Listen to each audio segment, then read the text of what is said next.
Muito boa noite, senhoras e senhores. Mais um webinar fornecido pela AutoInsp. E hoje temos a nossa ilustre presença do João Pedro, nosso CEO, para um bate-papo sobre carros elétricos. E vamos começar sempre, eu gosto, vamos sempre, né, falando, para vocês colocarem aqui no chat de onde vocês estão ouvindo a gente. Claro, se é o primeiro webinar ou não, também coloquem, tá? Se vocês estão desde o primeiro, né, eu sei que tem muita gente aí que acompanha a gente desde o primeiro, muito bacana. A gente vai ter bastante interação aqui no chat, então já abram aqui do lado o chat de vocês, para vocês estarem comentando de onde vocês estão nos ouvindo, de onde vocês estão assistindo, se quiserem falar também qual a empresa que vocês fazem parte, ou o ramo que vocês trabalham, também é legal para a gente ter um pouco de conhecimento disso. Beleza? E aí, João, como é que você Boa! está? Fala, Lucas, beleza? Lucas já é muito conhecido aqui nesses webinários da AutoInsp. Na minha humilde aparição, de vez em quando a gente tem que dar as caras, né? Mas faz parte do processo. Massa, obrigado pela introdução aí, Lucas. Galera, é isso. Se vocês quiserem falar a cidade de onde vocês estão aí, quem estiver nos ouvindo agora, tá? Vejo que tem algumas carinhas conhecidas aqui online. E a ideia acho que a gente está se adaptando a essa questão de webinar, né? Cada webinar a gente testa alguns modelos diferentes. Esse vai seguir um pouquinho acho que foi o último que teve um de CDR, ao pessoal de Criciúma, lá em Santa Catarina. Estarei em Florianópolis do dia 20 a 22. Inclusive, já podemos até bolar algumas visitas aí, tá, pessoal? Belo Horizonte, ó. Belo Horizonte aí é fortíssimo também, com essa nova fase aí do ramo de seguros, com as proteções que estão vindo com a regulamentação. Tem muito assunto legal e muita proteção ali em Belo Horizonte, né? Mas é isso, galera. Hoje o assunto aqui vai ser um pouquinho de carros elétricos. Acredito que até para nós, tá, galera? É um assunto novo. Apesar de carros elétricos ser muito antigo, né, Lucas? Isso, assim, a gente tem a invenção do carro elétrico muito próxima ali já da invenção do próprio automóvel lá no Carlos Benz, criando o automóvel em 1909. Logo depois, por volta de 1917, vieram os primeiros modelos, porque já existiam motores elétricos, né? O motor elétrico ele é bastante antigo, então já houve algumas tentativas, mas somente agora, nesses últimos talvez 10 anos, né, que a gente vai ver realmente a indústria automotiva tendo uma boa participação, inclusive nos últimos 2 anos. Né? Não sei se vocês perceberam também nas ruas, mas aqui em Brasília, o que mais tem é carro elétrico. Você olha da rua para um lado para o outro, BYD, Jayco, né? Os Omodas estão invadindo aí o mundo dos carros elétricos, então realmente, não sei se vocês acontece também, né? Vê bastante carro elétrico, mas aqui em Brasília tem bastante. Cara, é exatamente isso que o Lucas falou, galera. Em Brasília, tem alguns outros estados que também está tendo essa movimentação talvez um pouco mais abrupta, como Brasília, mas aqui tem alguns benefícios do exemplo do IPVA, né? IPVA em Brasília, carro não só elétrico, mas o híbrido, né? São carros que têm isenção total do IPVA, né? A gente nunca sabe até quando que isso vai acontecer, né? São coisas que mudam a depender é, dos administradores, governadores e as pessoas envolvidas ali na parte política, mas eu acho que isso agregado a alguns benefícios, tanto de tecnologia como economia, esses booms aí na indústria de petróleo, né? Os combustíveis cada vez mais caros, enfim. Aqui em Brasília, cara, eu acho que deve estar aí campeão no Brasil em número de sinistros envolvendo carros elétricos pela quantidade de carros elétricos. Se eu não me engano, Isso. pela proporção de carros elétricos, Lucas, aqui em Brasília, ela é a cidade, né, em tamanho demográfico, proporcionalmente, né? Ela é a cidade que mais tem carros elétricos hoje no Brasil. Isso, acho que se olhar ali pela frota, né? A frota de carros em Brasília, a proporção de carros elétricos e carros a combustão, com certeza, ela deve estar como o primeiro lugar. Faz muito sentido aqui para Brasília o carro elétrico, né? Tanto para o trânsito quanto para as questões financeiras. E eu sei que faz sentido também para São Paulo. Então, a gente tem ali duas regiões com um número muito alto, né, de veículos, o que também aumenta a possibilidade de sinistralidade. E os carros elétricos estão começando a entrar nessa conta, né? A gente já tem ali uma frota realmente que tem crescido nesses últimos anos. Eu acho que 2024 a gente teve um aumento bem expressivo. A gente tem governo investindo também na parte de mobilidade elétrica. Várias montadoras estão vindo para o Brasil, vendo essa oportunidade de montar esses veículos aqui no Brasil, né? Esses veículos elétricos, principalmente os chineses. Então a gente tem aqui um movimento de que nos próximos anos a gente não vai ser mais esporádico um sinistro com carros elétricos, ele vai ser realmente algo do cotidiano. Bom, vai ser normal você encontrar algum tipo de carro elétrico envolvido em algum tipo de sinistro. Boa, cara, e de fato o assunto hoje é o que mais cresce nas ruas, exatamente, carros elétricos, galera. Então, a gente abre aqui esse assunto, a gente bolou também uma sériezinha, a gente quer fazer isso escalonado, tá, galera? Tem alguns convidados muito relevantes aí que vão dar as caras, não vou dar spoilers aqui por enquanto, mas vai ter uma galera de peso aí participando de alguns webinários daqui para frente. Não necessariamente a gente vai seguir a ordem, vão ser os próximos quatro webinars falando de carros elétricos? Não, mas a gente bolou aqui um pouquinho sobre isso, tá, galera? E pessoal, de fato é o que vocês estão vendo em tela aí, né? O elétrico já está na carteira de vocês. Eu talvez não necessariamente pelas regras, às vezes alguma companhia ou outra, pela aceitação, não aceita um veículo elétrico. A gente sabe que é um desafio, né? E principalmente talvez pela, pela novidade, né? Às vezes a falta de conhecimento técnico, a precificação, cálculo atuarial. Então tem vários motivacionais, talvez, de uma companhia ainda não querer aderir ao ramo de fazer coberturas para veículos elétricos, né?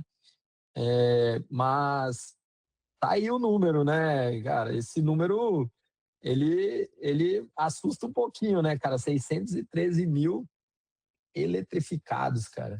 Isso, e quando você vê essa projeção para em 2030 chegar em 1,4 milhões, eu ainda acho que é uma projeção pessimista, no sentido assim de quem está vendendo carro elétrico, por exemplo, porque a gente realmente tem uma tendência, alguns veículos eles já se tornaram muito bem aceitados pelo público brasileiro e muita gente tem feito essa conta, né, com relação ao carro elétrico. Pô, vale a pena eu ter um carro elétrico? Não vale a pena um híbrido? Então, a gente, além de ter o carro elétrico, ele não é dessa frota, não tá só aqueles que são puramente elétricos. A gente tem alguns híbridos e alguns híbridos plugins também, né, que são algumas categorias ali dentro dos carros elétricos. Muda o risco, né, muda a forma como esse carro ele é visto dentro de um sinistro, porque são comportamentos dinâmicos diferentes, mas já faz parte da carteira. Então, e também, com certeza, vai ser um ponto de escolha, olhando ali para a parte mais comercial, né? Um ponto de escolha da seguradora. Então, se eu, por exemplo, eu sou cliente Yellow, né? E aí estou pensando ali em comprar um carro elétrico. Se a Yellow não oferecer esse serviço, com certeza eu vou ter que mudar de seguradora, né? Então, também para reter alguns clientes, olhar para o carro elétrico tem que ser bem cuidadoso para evitar a perda de carteira, né? Perfeito. Cara, e a crescente tá alta, tá muito maior do que outros veículos no geral, né? Então, claro, a gente vai falar um pouquinho de algumas classificações básicas de veículos elétricos aqui também durante a apresentação, mas, de fato, galera, eu acho que não é futuro mais, não. Esse negócio aí já está na carteira de todo mundo, né? Já está no nosso dia a dia de fato, né? E aí a gente vem aqui, né, antes de mergulhar, né, um dos pontos aqui que vocês, combinados com todos vocês aqui, de vocês levarem esse assunto para casa, discutirem, né? Três coisas práticas aqui sobre os riscos, né? Que o time de sinistros, né? Como que vocês têm visto isso aí, né? E a gente vai falar disso no nosso bloco 2 aqui. Alguns casos reais que a gente tem, né? Decidir também com tudo isso para a gente pular para esse último bloco, que é, de fato, decidir com mais segurança sobre as tomadas de decisão, tá? Falei, Jefferson. Obrigado aí pela participação.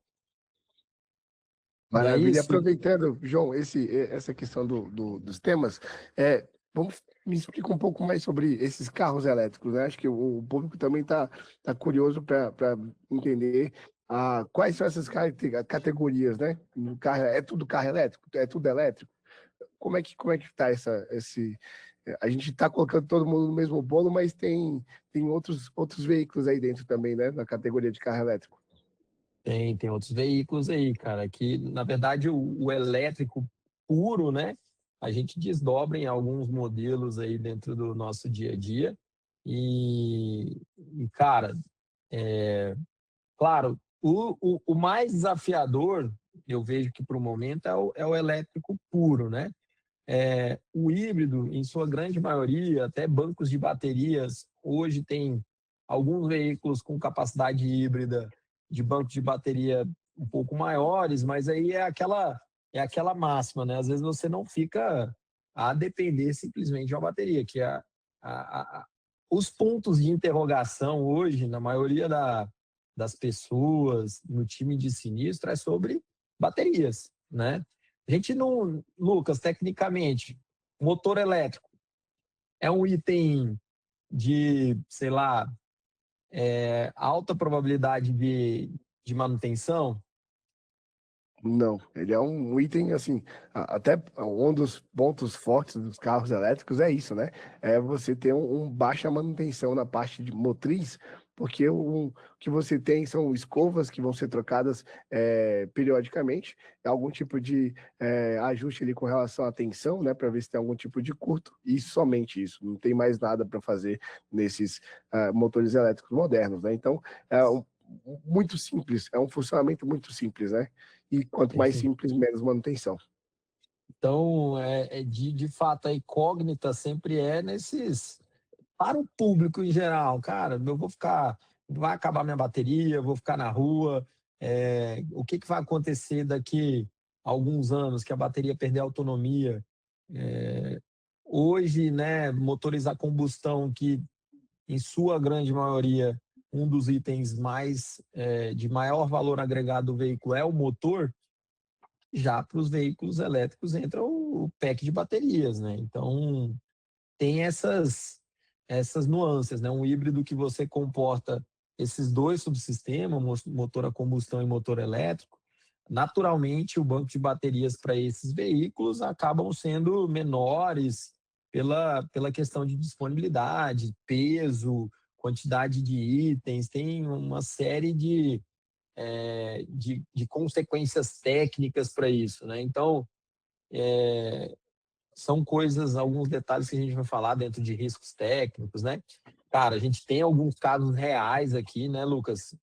Dá um Isso. spoilerzinho aí para nós. A gente tem alguns casos de um pequeno spoiler ali com relação acho que talvez o que mais assusta, alguém deve ter visto alguma notícia de um Tesla que perdeu o controle, um Tesla que o piloto automático não funcionou tão bem assim. Então a gente tem ali a parte de software, né, a parte do funcionamento de controle desses veículos, ainda com algum tipo de problema, né, ou de mau funcionamento, e aí você tem um comportamento dinâmico completamente diferente. Não sei, coloquem aqui no chat quem já teve a oportunidade de dirigir um carro elétrico.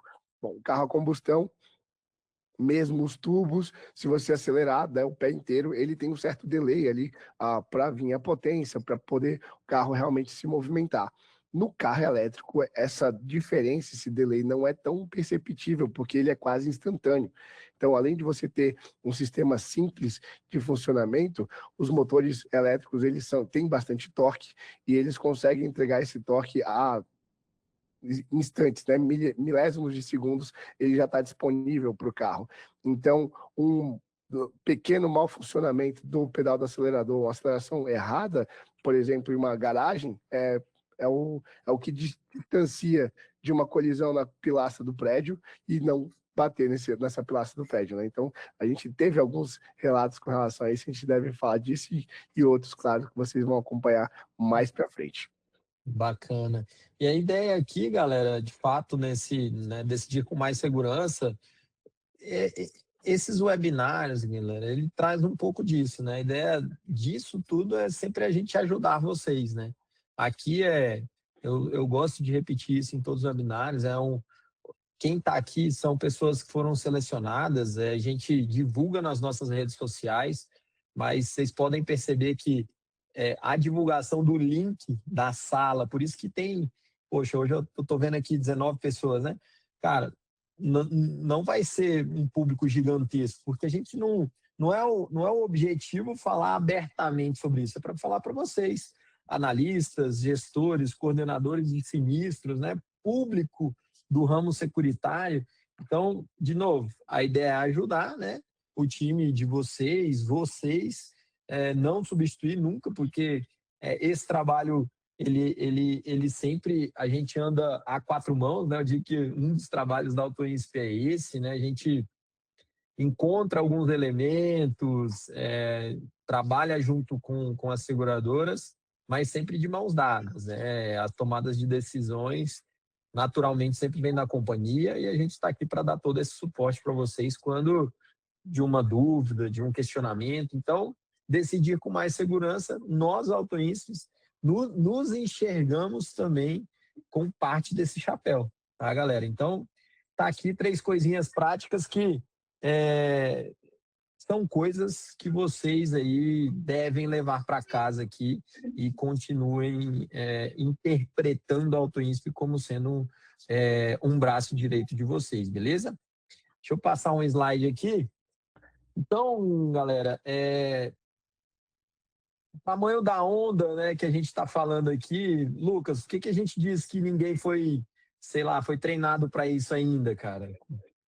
A gente tem é muito novo, né?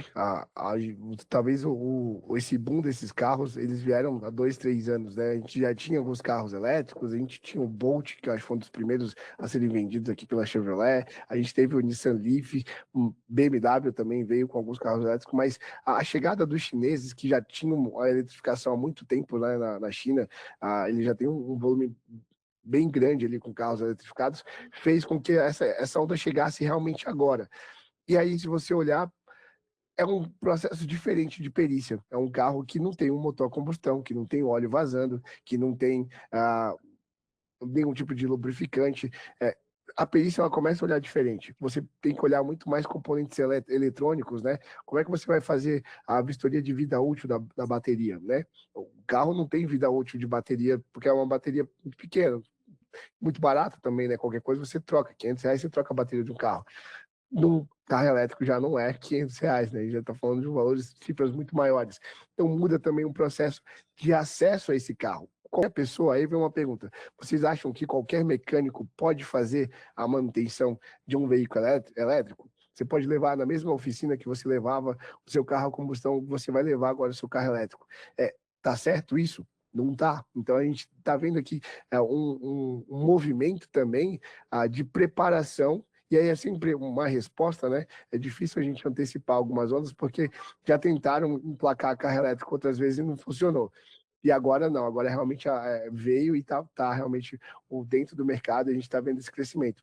Então, não valia o investimento ainda, agora já vale, e na verdade ele não é que vale, é necessário. Né? A gente precisa treinar, a gente precisa estar preparado, porque esses carros vão estar cada vez mais presentes no dia a dia, cada vez mais presentes nas oficinas e, claro, cada vez mais presente nos seguros, nas seguradoras, nas proteções, e a gente precisa estar preparado para olhar para esses carros com cuidado, tanto na parte de engenharia, que a gente vai falar um pouco aqui que a Auto Insp tem se preparado para isso, mas também vocês entendendo do risco, entendendo do que é esse novo produto e como ofertar ali o melhor produto para o cliente de vocês. Boa, naturalmente, o Lucas também, né? Nós somos colegas de faculdade, engenheiros automotivos. Cara, a gente foi doutrinado a entender carro a combustão, né, Lucas? Isso. Então, cara, as formações em perícia, pessoal, elas, em sua essência, partem do pressuposto que a gente vai periciar um veículo a combustão, né? Claro, a gente está se preparando, então, de fato, né, voltando um pouquinho para a pergunta, por que ninguém foi treinado? Cara, é uma onda, é uma coisa que está se tornando popular. O Lucas também, não sei qual é a idade de todos vocês que estão online, mas a gente, quando mais jovem, a gente viu a galera se profissionalizando, saindo do carburador e indo para injeção eletrônica. Cara, naquele momento, algumas pessoas falando, não, isso não presta, isso não funciona, outras se capacitando, fazendo treinamentos, comprando equipamentos. Então, a gente tá nesse, mais ou menos nesse momento, né? Eu também vou corrigir um termo do Lucas, que talvez vocês tenham oficinas que já estão se preparando para o veículo elétrico. Não quer dizer que Perfeito. não vou levar na minha oficina. Cara, eu conheço oficinas já mega estruturadas, né, para recepção e manutenção de veículos elétricos. Existe uma preparação muito específica. Claro, pô, você encostar num fio lá, você toma um choque, você cai, já era, partiu, né? Foi para a Isso. cidade dos pés juntos, né? Isso aí não tem volta, né, Lucas? Então tem, de fato, pessoal, é uma onda e a gente está se preparando, vocês, analistas, peritos, assistentes, coordenadores, gestores, a gente já estamos, assim, muito bem preparados em termos de AutoInsp para atender todas essas demandas em específicos. E aqui, galera, a gente vem falando um pouquinho de fato para vocês, poxa, entenderem, né, que já são 223 mil vendas no ano só, cara. Isso é recorde histórico, E né? a gente está na metade do ano, né? A gente começou agora a segunda metade do ano. Então, se a gente fizer com uma projeção, se esse número se manter, esse crescimento, está falando de 500 mil, talvez, carros vendidos em um único ano. Perfeito. Olha o mercado, olha essa proporção, galera. O mercado total cresceu 2,6%. O elétrico cresceu 26%. Cara, são 10 vezes mais rápido do que aquele mercado puramente tradicional, né? É uma Isso, e loucura. aí, 13 de cada 100, velho. é, já é um número bem expressivo do que está sendo de carros novos.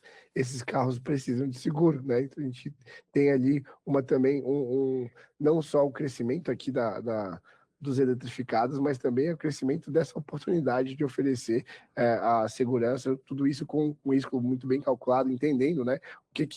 O qual essa onda, ela traz o que de oportunidade, ela traz o que de risco, né? Fazendo uma análise sorte aqui rápida dessa onda, para que a gente possa trabalhar e falar assim, cara, vale a pena olhar. E a gente entende também que tem muito valor agregado em alguns carros, né? Como são carros, apesar de serem baratos, olhando ali para o que é um carro, do que eles oferecem, são carros de valores consideráveis, né? Todos na casa dos 200 mil, né? Na maioria das vezes. Então, a gente tem um mercado que está crescendo e o valor agregado desse produto também é alto, né? Então, mostra aqui um, uma boa oportunidade de trabalhar com essa onda. Boa, não. Putz, é um número assim, realmente não tá para brincadeira. Quem talvez não tiver, inclusive, não tendo aceitação, não tomando risco para esse tipo de veículo, vocês estão vendo aí, esses números aí que vocês estão deixando dinheiro na mesa, né? Então, galera, eu acho que quanto mais cedo a gente começar a falar desse assunto, na verdade, quanto mais cedo nós começarmos, nós já estamos atrasados, porque é exatamente isso, não é tendência, né, galera? Vamos aí, 613 mil veículos, né? Vendas é o fluxo, cara. Frota, já está rodando de 613 mil veículos, e aqui a gente tem algumas classificaçõezinhas aí, né, Lucas? Isso, a gente tem, como a gente foi conversando, né? Nem tudo é só elétrico, né? O elétrico em si, que tem o pack de baterias maior, que ele não tem nenhum tipo de outro motor que faça a movimentação desse carro, é, eles são os híbridos, né? Mas os elétricos não usam nenhum outro tipo de motor, somente motor elétrico e um pack de baterias para isso.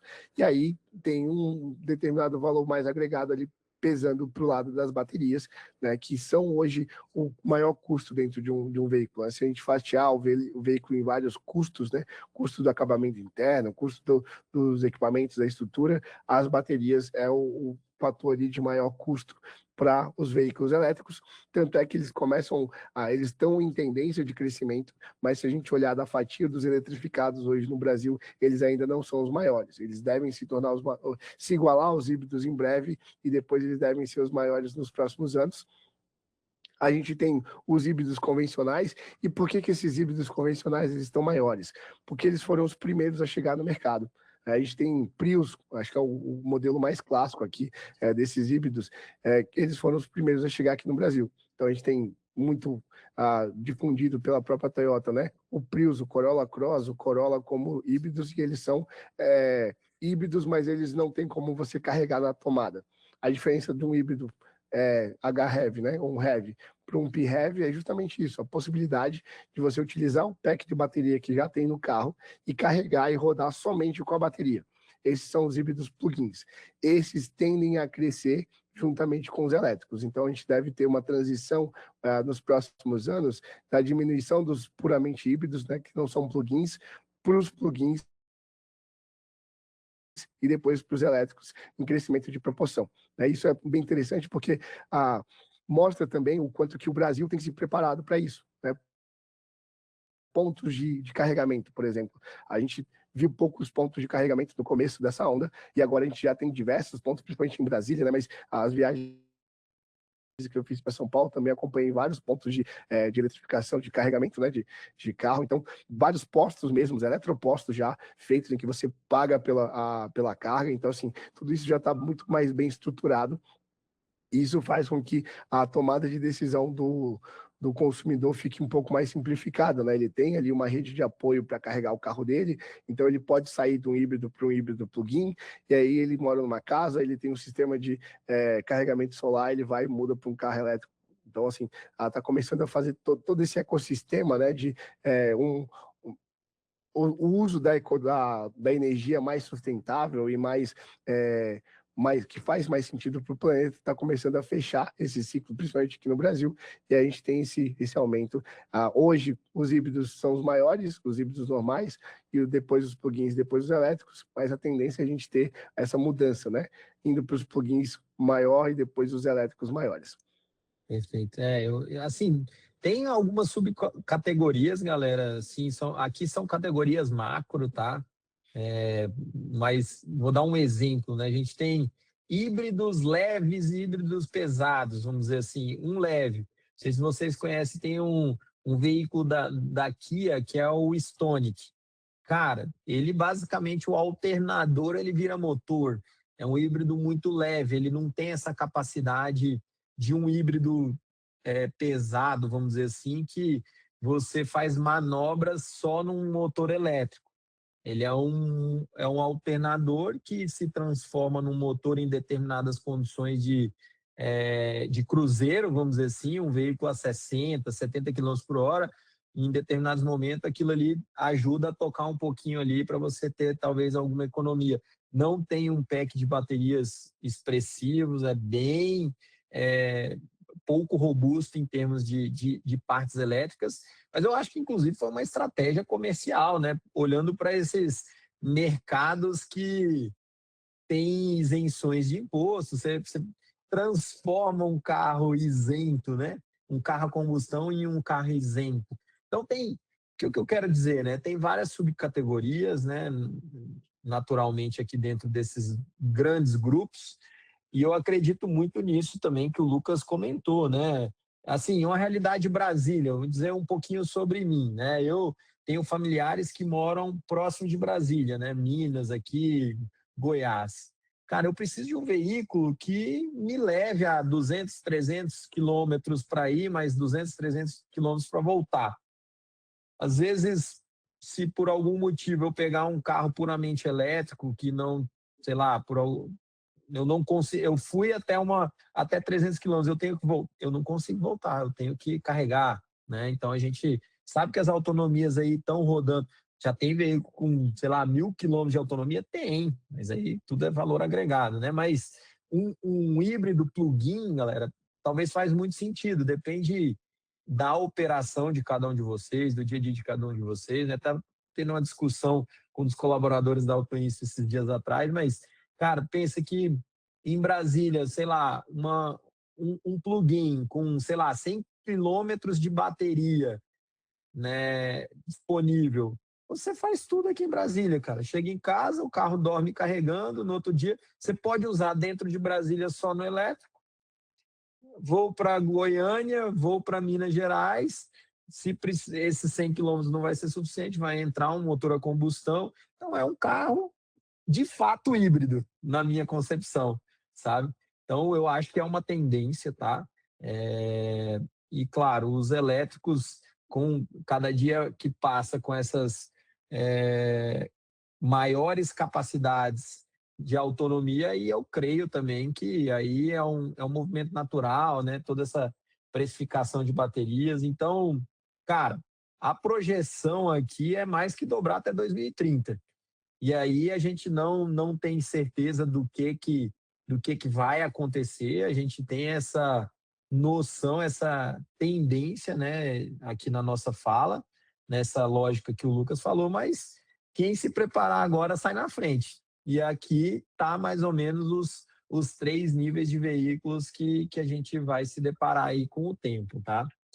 Isso, e esse 1,4 milhão a gente tem que estar preparado para o risco e o que pode acontecer, né? E aí a gente tem o preço da bateria variando, varia bastante, claro, varia do fabricante, varia também do tamanho desse pack, mas olhando ali para carros, em gerais, ele está entre 40% e 50% do valor do carro. Então, um pack novo, né? E aí, quando a gente vai falar o pack é novo, mas o carro não. Né? Então, quando você precisa trocar, por exemplo, um carro com 2 anos de uso, e você vai precisar trocar essa bateria por causa de um dano, ela já está batendo perto dos 50% do valor da FIP desse carro. Né? Então, a gente tem nos elétricos, puramente elétricos, o pack de bateria como um principal ofensor ali com relação a um possível risco, né? Que a gente tem que olhar ali.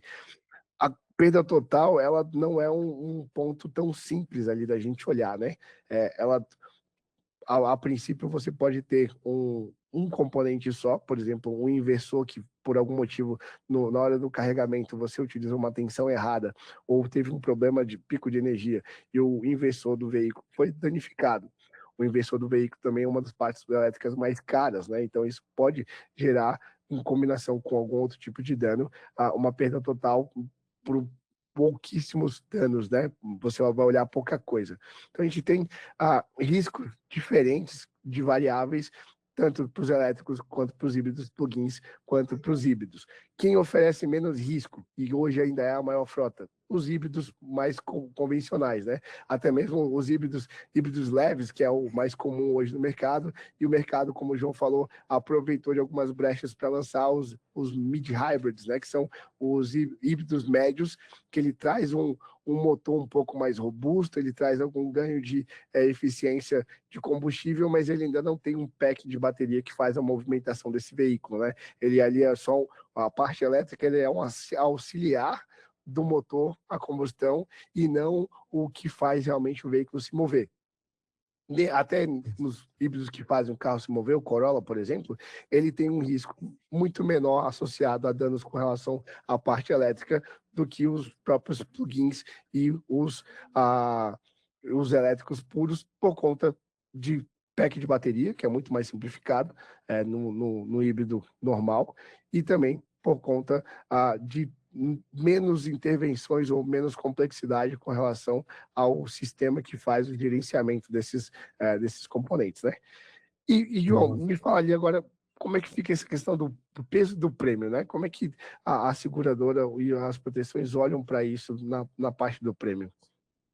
Cara, eu acho que, na verdade, assim, eu acho que não é que, falando sobre prêmio, né, não é que a seguradora, uma proteção, faça errado. Eu acho que é muito mais o que que o elétrico muda de variáveis na conta, né? Então, Perfeito. cara, hoje a gente fala aí de preço de uma bateria, tá aí no slide, né? De 40 a 120 mil reais. Cara, o que que é uma indenização integral de um veículo elétrico, né? Poxa, um veículo a combustão bateu ali, a gente fala muito de indenização integral, claro, tem os valores de tabela FIP, que é muito comum, alcançou 75% de tabela FIP, mas vamos trazer um pouquinho de mais técnico aqui, né? A perda total, olhando para aspectos de engenharia, são perdas estruturais, não financeiras, né? Mas a seguradora, sim. Ela, pô, se você está falando de trocar uma bateria, automaticamente você já falou, talvez mais de 75% da tabela FIP do carro. Então, às vezes, o carro vai estar impecável ali, mas deu alguma colisão, sei lá, no assoalho que afetou o banco de baterias, né? Estamos aí falando de perda total. E essa precificação, né? Como que os cálculos atuariais, galera, tá fazendo isso, né? Como que é, né, o peso do prêmio? Cara, a gente estima aí 10 a 40% superior. Isso encarece, mas não necessariamente hoje, talvez, pelos sinistros que têm acontecido, mas pela expectativa, porque, de fato, é uma onda nova, né?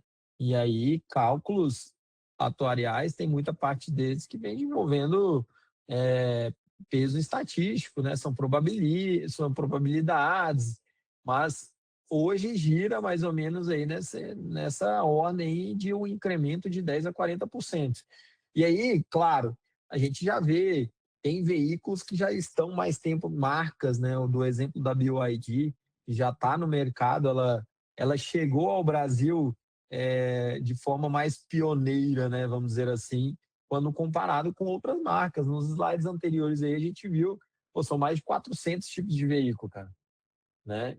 Então, tá, cada dia que passa, não sei que também na cidade de vocês, galera, mas, cara, aqui em Brasília você anda numa rua, no outro dia você vê, ué, uma concessionária de um veículo chinês elétrico, sei lá, não necessariamente chinês, mas alguma outra região, de outro continente, mas abriu ali. Então, tem muito disso e esse peso de prêmio, né? Ele vai variar de acordo com as tendências, com as marcas que estão se tornando mais sólidas, né? E aí você cai um incremento do prêmio. Isso aí é uma tendência, né, Lucas? João, agora eu fiquei pensando aqui, né? Você estava falando do prêmio, da perda total, ela varia. E se você fosse falar assim, qual o principal risco que todo mundo que está nos ouvindo aqui precisaria ficar atento para carro elétrico? Qual seria o primeiro que você fala assim, cara, esse aqui você tem que ficar atento, porque é um risco bem relevante, né? A probabilidade de acontecer ele é quase, não é certeza, mas assim, é quase certeza de acontecer uma vez com algum tipo de carro, né? Nesse sentido. Cara, para mim, assim, seguindo a tendência financeira, tá nas questões das baterias ainda, né? Que é um desafio, de fato, talvez equalizar isso, né? Para tornar isso mais popular financeiramente falando. E assim, elas acontecem, né? De você perder. Então, o maior risco, o maior valor agregado dos veículos elétricos hoje, né, eu falo dia 9 de julho, às 18h40, porque com as tecnologias amanhã ou depois, e aí cabe assuntos para essa pauta, os tipos de baterias que estão se falando em nível mundo, né? Então a gente tem todo dia um tipo de bateria diferente. E, cara, isso aumenta a autonomia, aumenta preço, diminui preço, e aí, de fato, essa sazonalidade que é um pouquinho do que gera o risco dentro dos EVs, né? Então é por aí, na minha percepção, tá, Lucas?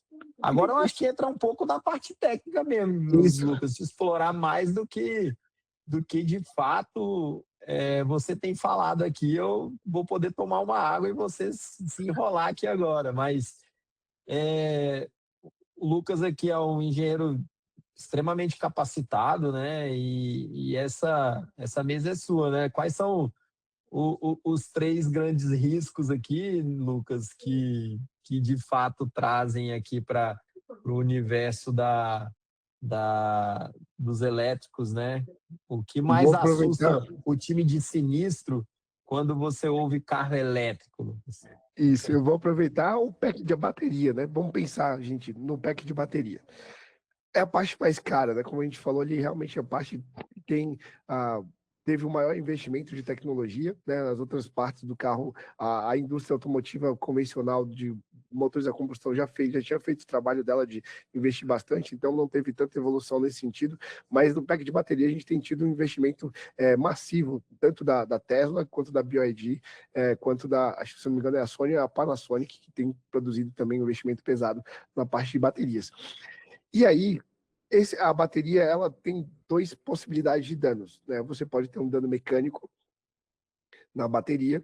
Hoje, a tendência na construção desses veículos é utilizar a bateria como uma peça estrutural do veículo, né? Então, ela faz parte da estrutura do monobloco do carro. Então, fica um pouco até mais complexo de fazer alguns reparos, mas foi o que a indústria entendeu que é o caminho para fazer mais sentido em questão de custo, para adequar ali os custos do PEC com o custo de construção do próprio carro. E aí você tem a possibilidade de dano físico, mas também tem a possibilidade de dano químico, né? Que seria a questão de você fazer um carregamento errado. Ambas as possibilidades, tanto no dano físico quanto no dano químico, você pode gerar um incêndio. E aí tem um problema que realmente vai para uma outra proporção, porque o incêndio com bateria, ele tende a ser totalmente destrutivo.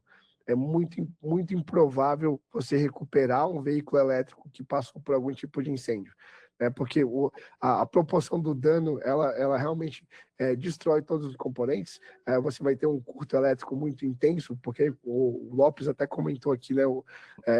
As baterias dos carros elétricos são de alta voltagem, né? Então você tem uma densidade de carga muito grande concentrada numa determinada região, e isso faz com que qualquer tipo de incêndio ele seja realmente bem destrutivo.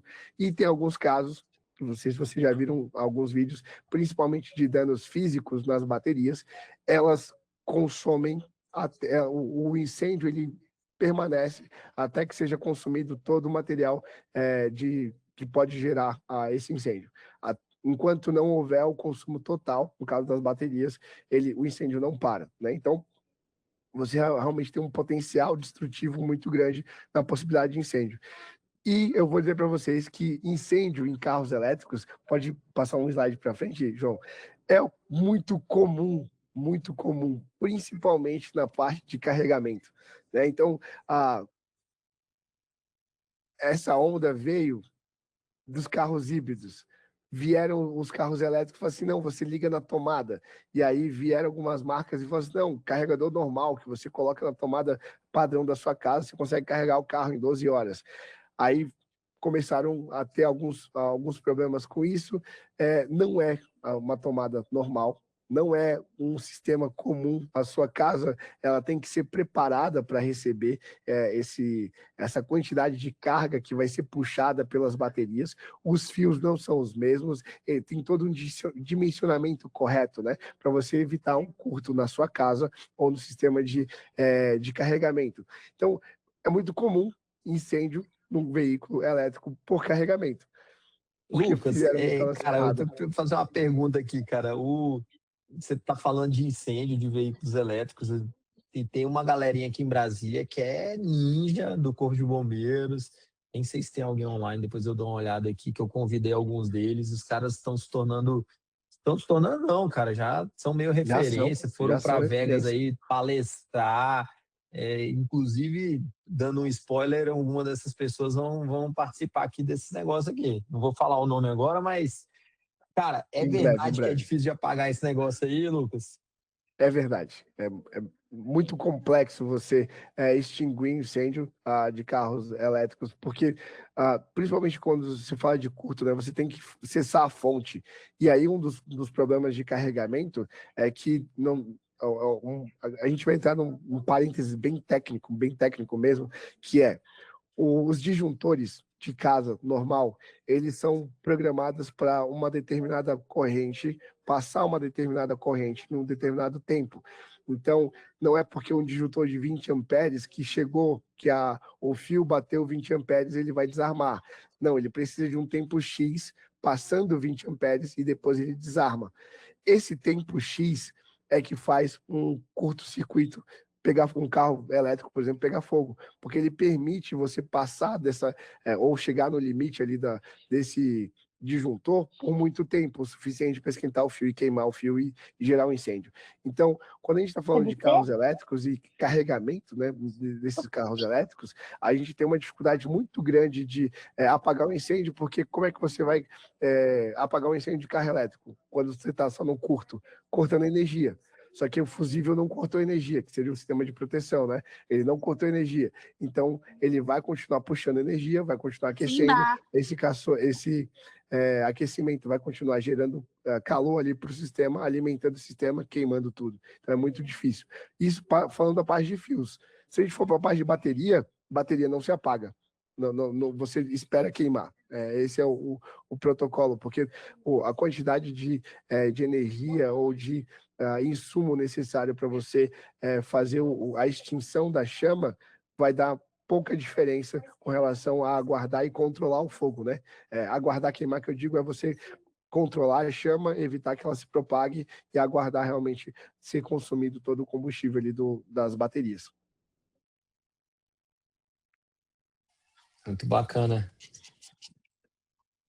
Deixa eu ver aqui, tem uma mensagenzinha do professor Lucival. Incêndio no carro elétrico não está maioritariamente relacionado à tecnologia do carro elétrico, mas sim da infraestrutura de carregamento. Acho que tem que se fazer essa diferenciação. Perfeito, exatamente. Inclusive, aqui em Brasília, quando teve o primeiro incêndio de veículo elétrico, a gente conseguiu,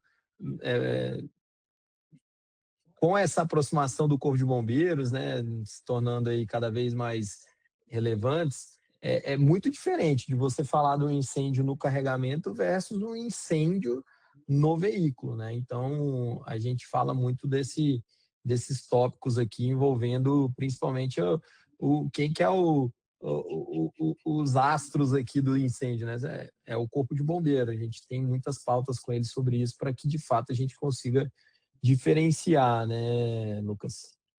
E aí a gente vem um pouquinho para danos de fatos, né? Perfeito. E aí, assim, saindo da possibilidade de incêndio por carregamento, existe a possibilidade de incêndio do veículo por danos no assoalho, principalmente na bateria. Como o professor Lucival falou, não é o comum, tá? É muito mais raro de acontecer um dano na bateria, um dano físico, e isso desencadear um incêndio, né? Existem vários protocolos, a indústria automotiva da parte elétrica, né, os elétricos, teve um desenvolvimento justamente para que trouxesse segurança. Senão a gente teria um carro elétrico batendo, colidindo contra um poste e explodindo logo em seguida, né? Não é o que a gente tem. Na verdade, tem poucos carros elétricos batendo mesmo, né, em colisões desse tipo, é mais comum para carros a combustão, mas aqui a gente tem um risco maior associado a um dano no PEC, e esse dano se tornar irrecuperável. E aí, eu estava refletindo sobre essa possibilidade desse dano. Imaginem um pack de bateria.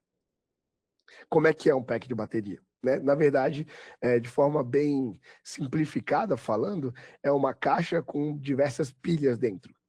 E essas pilhas elas ficam bem justinhas. Só que existe algum tipo de grau de liberdade dessas pilhas ali dentro. Dependendo da movimentação que você fizer nessa caixa, você pode desencaixar alguma pilha, ou você pode danificar mesmo fisicamente uma dessas pilhas, né, que são os packs de bateria. São vários, parecem realmente pilhas, né, lá dentro, dependendo do tipo de bateria que está sendo utilizado. E isso, não necessariamente, por exemplo, eu passei no quebra-mola um pouco mais rápido, meu carro subiu, e aí deu fim de curso e bateu um pouco no assoalho.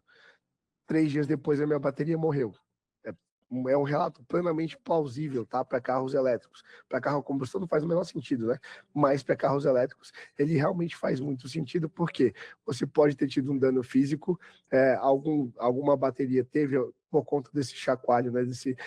Da pequena grau de liberdade que ele tinha, ele se movimentou lá dentro. Com o passar do tempo, o uso, a movimentação, a vibração, esse dano aumentou. E aí, quando você tira o pack, ele é irrecuperável, né? E aí a gente tem um simples passeio mais rápido no quebra-mola e deu fim de curso no carro, gerando uma perda total no carro, né? Então, a gente tem um risco ali associado, principalmente nos veículos que utilizam a bateria no assoalho. E aí eu vou falar para vocês que, infelizmente, é a maioria, por conta de uma questão de construção do carro. O ideal para todo carro é você abaixar o centro de gravidade dos carros. Isso ajuda na dirigibilidade, ajuda na segurança, né, para fazer curva. Então, tem diversos ganhos de dinâmica, você reduzindo o centro de gravidade do carro. Quando você pega a parte mais pesada do carro, que são as baterias, e coloca ela distribuída no assoalho, você automaticamente faz isso. Então, você torna o carro melhor de dirigir, você torna o carro mais seguro. Qual a desvantagem? Você coloca a parte mais cara, um pouco mais do carro, né? Um pouco mais exposta a esses danos físicos. E esses danos não podem vir só de baixo para cima, né? Danos laterais também, com relação a colisões, ou na parte traseira, podem gerar também danos ao pack de bateria. Bacana, Lucas. E geralmente pelo que eu ouço aí, são danos que meio que passam batido em vistoria, não é verdade, Lucas? É verdade. Às vezes você pode ter uma bateria que já tem algum tipo de dano, né? Você teve, como eu falei, vamos construir um cenário. Eu comprei um carro elétrico usado, com 2 anos de uso, a bateria começou a dar alguns sinais de que a vida útil estava começando a cair, normal. Passei no quebra-mola, não vi. Aqui em Brasília tem pouco, né? Quebra-mola sem placa, mas eu sei que pelo Brasil tem bastante quebra-mola sem placa. Não tinha uma placa, em cima da hora eu vi o quebra-mola, acabei passando rápido e deu um fim de curso e eu tive choque no assoalho. 2 dias tranquilo, logo em seguida, depois disso, eu fui e fiz o meu seguro, né? Fui lá fazer a vistoria do seguro e tudo. E o que acontece? Esses tipos de danos, eles não necessariamente são imediatos, né? Eu tive o choque na bateria, eu gerei, então, a paralisação do veículo. Eu posso ter um dano gradual, a bateria pode esquentar de forma errada, a movimentação ali dentro desse pack pode gerar algum tipo de curto leve, esse curto leve evoluindo para um curto maior por conta das vibrações do próprio uso. Então, é muito possível eu ter um carro que, na vistoria, estava tudo ok. Uma semana depois ele já não estava, ele estava ali com algum dano, e esse ficaria como um dano oculto, né? O cara passou no quebra-mola. E aí, não sabendo ele dessa possibilidade, ele vai falar: eu estava usando o carro normalmente, o carro parou de funcionar. Uma pane elétrica, né? Então, vai entrar ali como um item coberto. Não vai ter um sinistro associado exatamente, né? Porque não vai ter um choque, ele não sabia desse choque, né? Então, muitas vezes é um risco oculto, né, que a gente tem de um dano na bateria. Esse é um dos grandes riscos aí, né, para o mundo de seguros, que a gente sabe como que é o ser humano, né? Tu comprou o carro e aí tu descobre em alguns dias depois que essa bateria foi para o saco, né? E a gente sabe do valor agregado disso. Aí talvez entram as questões aí de fraudes, né? Então, Perfeito. enfim, é um dos grandes Abre riscos aí. margem, né, para uma irregularidade. E também, não é só o pior dos mundos, né? é possível verificar isso com alguns protocolos de checagem da bateria, né? Assim como a tecnologia avançou bastante para criar as baterias, também evoluiu-se bastante para o controle e entendimento da saúde dessas baterias. Então, existem alguns sensores específicos, existem alguns maquinários que podem trazer ali se tem algum tipo de dano. E eu sei que isso é um maquinário um pouco caro para ser colocado na vistoria de entrada de uma associação, de uma seguradora, mas para carros elétricos talvez seja um ponto de interessante ter ali um relatório da bateria da marca que foi do fabricante do veículo, né, para que possa ser aceito o veículo seguro, entendendo ali uma forma de mitigar essa possível dano oculto na bateria, ou uma Perfeito, irregularidade, né, escondendo alguma perfeito. informação aí. E aqui a gente fala mais um pouquinho, né, de outro grande risco, né, Lucas? Isso, e esse é um risco que ele está associado a todo tipo de hardware, né? Hardware e software. Você tem ali a possibilidade de haver algum tipo de falha nos sensores de comunicação. Como eu falei no começo da conversa, no nosso bate-papo lá na de abertura, João, o risco maior com relação a uma falha do controle ou do software dos carros elétricos é justamente o comportamento dinâmico dele por conta desse risco.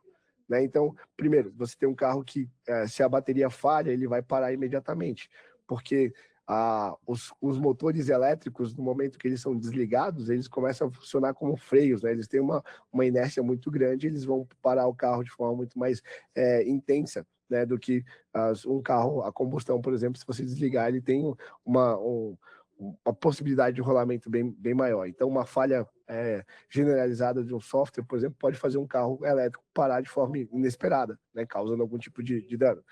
Pode também uma falha nos sistemas de controle de aceleração pode gerar uma aceleração repentina, e é o que eu comentei lá, de você bater numa pilastra ou em alguma parte frontal ali ou traseira, por conta de ter apertado de forma, mesmo que tranquila, mas o entendimento da máquina foi que não foi tão tranquilo assim, ele ter dado a aceleração total do veículo e ter causado algum tipo de colisão. Essas Eu são acho que falhas e riscos que estão dentro do carro. ah, Aparece um pouco mais em carros elétricos. Tem carro a combustão também? Tem, mas aparece um pouco mais em carros elétricos, mas não é dessas três que a gente apresentou a que aparece com maior frequência nos sinistros, né? A gente vai ter alguns sinistros, e aí é importante falar isso porque, olhando para uma possibilidade de irregularidade, não pode ser um relato comum. O carro deu pane e acelerou sozinho. Esse não pode ser um relato comum, porque a gente entende que os protocolos, tanto de controle quanto do software, fazem com que isso não seja comum. Né? A gente não tem o software falhando com tanta frequência. Então, esse relato de que o carro deu pane e acelerou sozinho não pode ser um relato comum, o que pode ser uma estratégia para identificar se há uma irregularidade ou não. Não pode ser um relato que não é verdade. Uhum. Boa. Então, na verdade, a gente consegue identificar, né? Saber se o carro, se foi o carro ou o motorista que causou essa aceleração aí em específico, Isso, né, Lucas? conseguimos. Eu não vou dizer que a maravilha do mundo eletrônico e moderno é isso, mas tanto nos softwares quanto no computador, na tecnologia da informação e tudo, né, o pessoal de TI sabe muito sobre isso, as coisas são rastreáveis, né? Então, a falha ela é rastreável. A falha de comunicação entre um módulo e outro, entre os sensores, ela vai ser rastreável, ela tem que ser rastreável, na verdade, para você poder entender o que está acontecendo e poder fazer a correção desse sistema. Então, quando acontece esse tipo de situação, a gente entra com os scanners especiais para fazer esse tipo de leitura e eles vão identificar essas falhas que vão estar associadas ao que está sendo falado. Então, uma perda de controle, o carro freou do nada, a gente vai ter ali o sistema de ABS, o sistema de controle dos freios, de aceleração, tudo isso apontando algum tipo de falha de comunicação. E aí vai corroborar com o relato.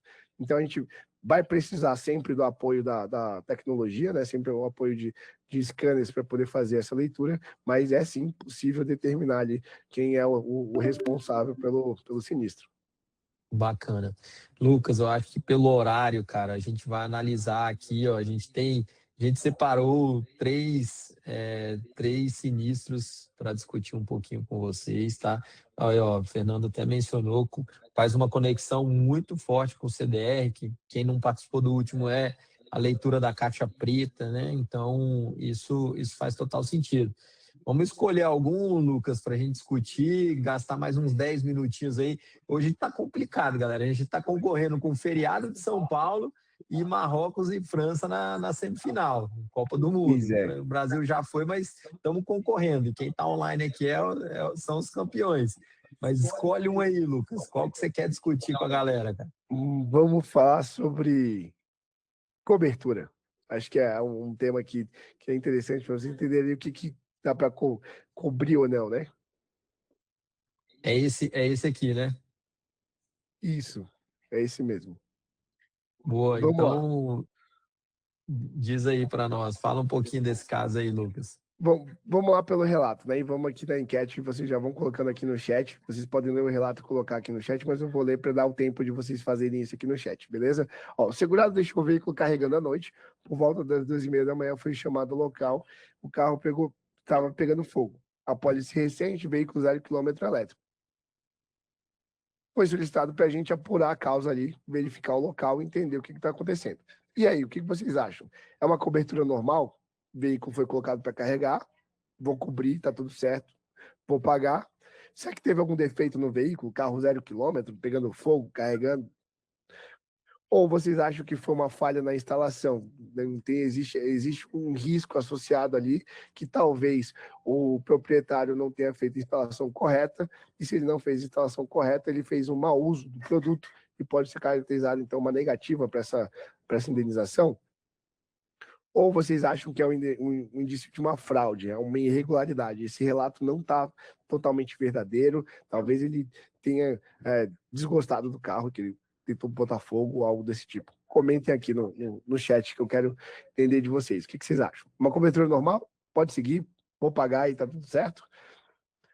Eu acho que tem um defeito no veículo, vou partir ali para uma briga com a montadora, para eu pegar um ressarcimento dessa montadora. Eu vou pagar, mas eu vou pegar o ressarcimento da montadora, porque é um defeito do veículo, não é minha responsabilidade. Ou então, não pago, falo só, esse é um defeito de fabricação, está dentro da garantia, vai brigar com a montadora. É uma falha na instalação, então nem a montadora, nem a seguradora vão pagar, né? Você fez errado aí, você não fez o procedimento indicado e agora você que se vire com os custos, ou vocês acham que tem uma investigação maior que deve ser feita aí com relação a uma fraude?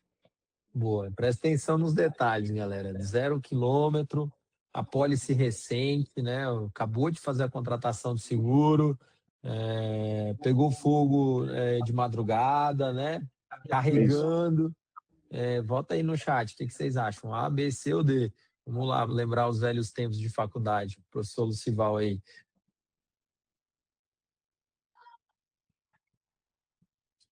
Lucas, só para relembrar, o próximo slide já traz a resposta. Estou com medo de clicar nele aqui. Eu tô indo aqui para ver também, que eu também não lembro.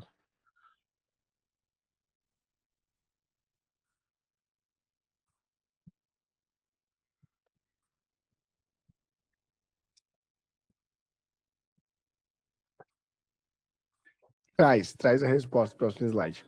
Então vamos só esperar alguém comentar aqui, mas senão a gente segue por conta do horário também, a gente já pode seguir. Vamos ver se alguém vai se arriscar aí a chutar ou acertar. Não tem problema errar, não, galera. Aqui Isso, não tem problema não. isso aí, pelo contrário. Ó, o Brian aí botou letra A, Fernando letra C. Perfeito. Bom, Bora para frente aí, Lucas. isso, Toca o vamos lá. barco. Galera, letra C é a resposta. A gente teve um caso, existem normas, né, com relação à instalação elétrica. Como eu ficava falando, porque eu abri aquele parêntese muito específico com relação ao disjuntor, porque o disjuntor que faz o sistema de proteção de carros elétricos, de carregamento de carros elétricos, ele é um disjuntor em que qualquer miliampere que tiver fuga de corrente, ele desarma. Então, ele é um sistema de proteção contra curtos que não pode ser usado contra chuveiro, por exemplo. Chuveiro elétrico, ele precisa ter uma margem de tempo ali funcionando, aquecendo e tudo mais. Esse sistema não, ele é um sistema de proteção principalmente para a vida. Então, se alguém, alguma criança, né, normalmente coloca o dedo na tomada, esse é um sistema que ele ia desarmar a casa. No momento que ele percebe que existe uma fuga de corrente, ele desarma.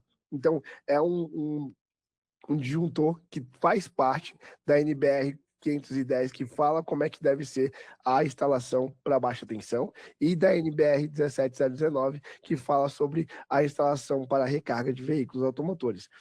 Fora que existe também a orientação do manual do fabricante, né? Todo fabricante de carro elétrico, no manual desse veículo, vai dizer qual é o sistema que você precisa utilizar, quais são, principalmente, a bitola dos fios, né, que você vai utilizar para trazer segurança. Nesse caso, a gente foi até o local onde aconteceu o incêndio e analisou exatamente todos esses pontos, né? Analisou a instalação estava correta, o que o manual do proprietário fala sobre a instalação, quais são as normas, ele seguiu essas normas, e a gente tinha ali claramente que ele não seguiu as normas e que o foco do incêndio tinha sido justamente no sistema de carregamento.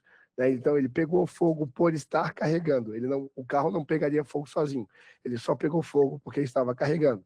E aí a gente foi olhar para o sistema de carregamento, ele pegou fogo no sistema como um todo de carregamento e principalmente por conta do sistema onde ele foi colocado para carregar, na tomada. E aí, nesse caso, é uma instalação inadequada, não era um defeito interno do veículo, era, na verdade, um erro do usuário, e por conta disso, tanto a cobertura foi negada, quanto a garantia, né, desse veículo foi negada também. É que cabe uma série de discussões aí no mundo de seguros, galera, sobre cobrir, não cobrir, interpretar que é coberto, não é coberto.